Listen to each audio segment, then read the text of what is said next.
One of the biggest things we're expecting from the wind sector over the next few years is growth. So compared to last year, we're expecting annual installations in 2030 to increase by 70%.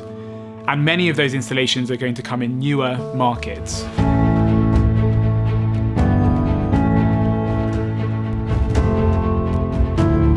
My name is Oliver Metcalfe, and I'm the Global Head of Wind Research at BloombergNEF, and my team writes research and builds datasets focused around the wind industry.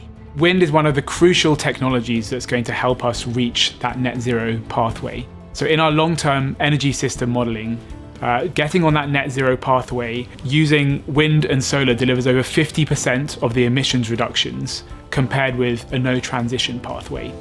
And so wind is one of those two key technologies that's going to help the world achieve net zero. While we've seen a lot of the existing offshore wind capacity, for example, in the North Sea and off the coast of mainland China, now we're seeing markets in East Asia like Taiwan, like South Korea, installing their first major projects and start to drive this next wave of growth for the industry. Another thing we're expecting is for costs to continue decreasing after this period of inflation.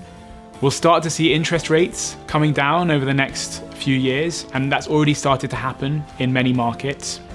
But we're also going to see the sector continue to scale. That's both from a technology perspective.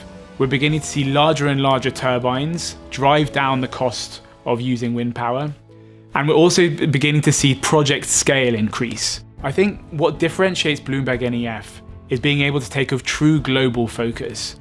And we leverage the power of Bloomberg to do this. So with offices around the world, we have analysts based in many different regions that allow us to take this global perspective on the demand and the supply side of the industry, commenting on trends around the world. But having that local expertise also allows us to deliver the depth of research in a number of different markets.